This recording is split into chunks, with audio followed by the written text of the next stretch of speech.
Voilà, donc là j'ai juste traversé la route de Guémené, donc Guémené par là-bas, là, et Guernes par là-bas.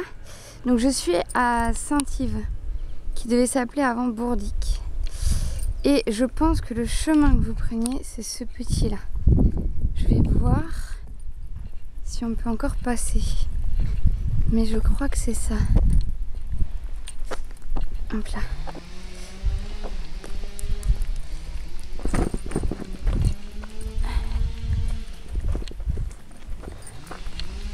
Alors, là il y a les chiens qui aboient là encore et toujours.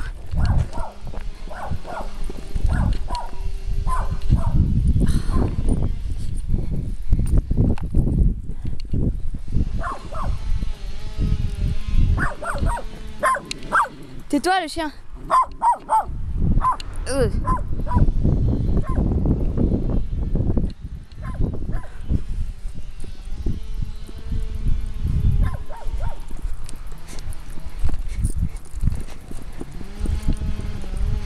Oh bah c'est joli dis donc par ici.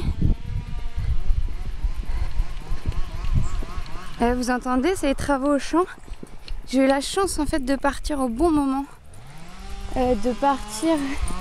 C'est le temps des moissons là.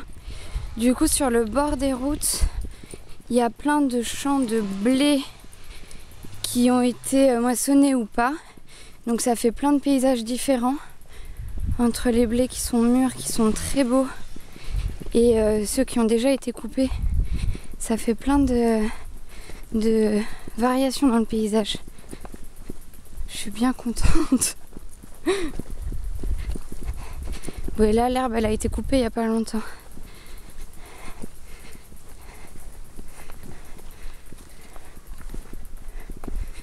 Bon, il y a pire hein, pour arriver à l'école comme chemin. C'est cool.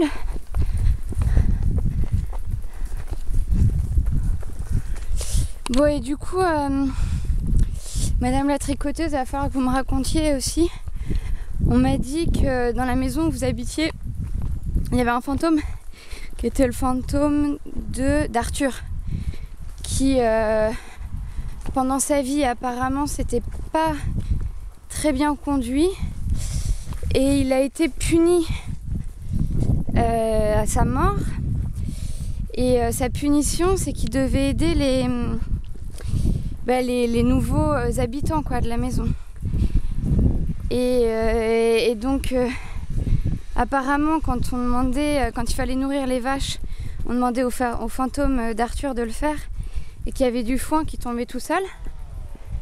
Et aussi, ça c'est Jean-Paul qui m'a dit ça, que quand on entend un bruit dans cette maison, donc dans la chaumière là de Cariac, les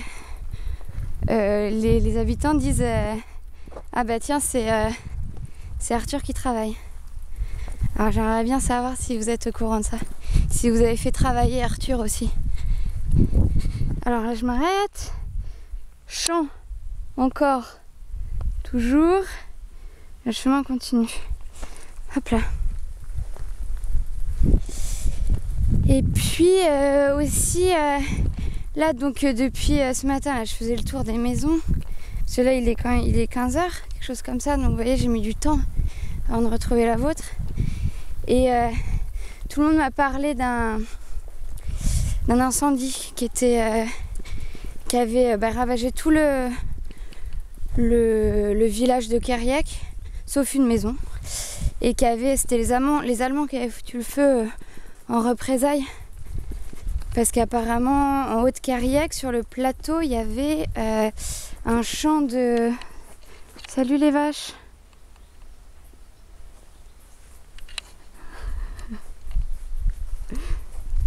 Il y avait un champ où les parachutes atterrissaient de la résistance.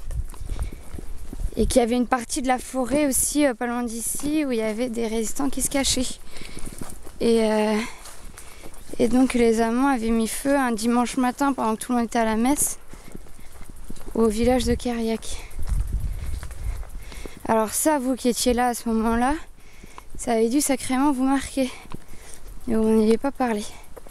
Alors je sais pas. Bon, à vélo, c'est plus loin. Je pense que votre cartable, il était plus léger que mon vélo.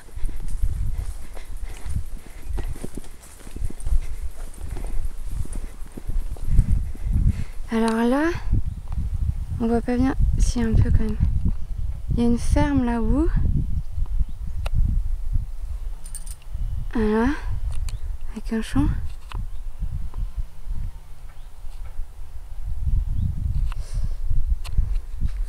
Bon, je continue. Je rallume la caméra une fois que j'ai fini le chemin. À tout à l'heure.